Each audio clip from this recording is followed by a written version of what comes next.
Welcome to PharmaLinkage platform, where connecting with pharmaceutical manufacturing partners is just a click away.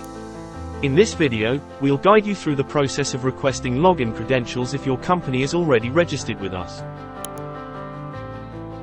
Step 1. To begin, visit the PharmaLinkage website www.pharmalinkage.com and click on the Register button.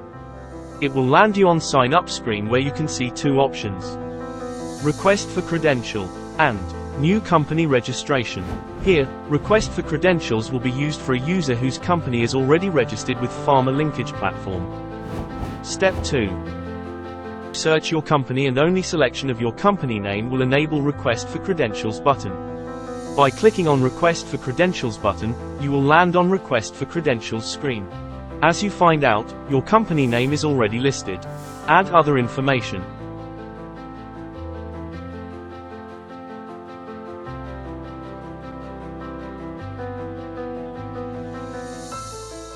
Then click on the Send Request button.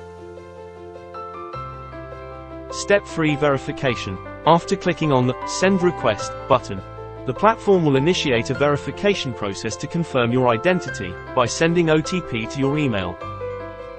Step 4. Enter received 4-digit OTP on verification screen and submit it. Step 5. Once you've successfully completed the steps, wait for approval from your company admin to approve your request. Once your request is approved by the company admin, you will receive an email. Use your new credentials to log in and explore the vast opportunities for pharmaceutical manufacturing collaboration. If you encounter any issues or need further assistance, don't hesitate to reach out to our support team at wecare@pharmalinkage.com.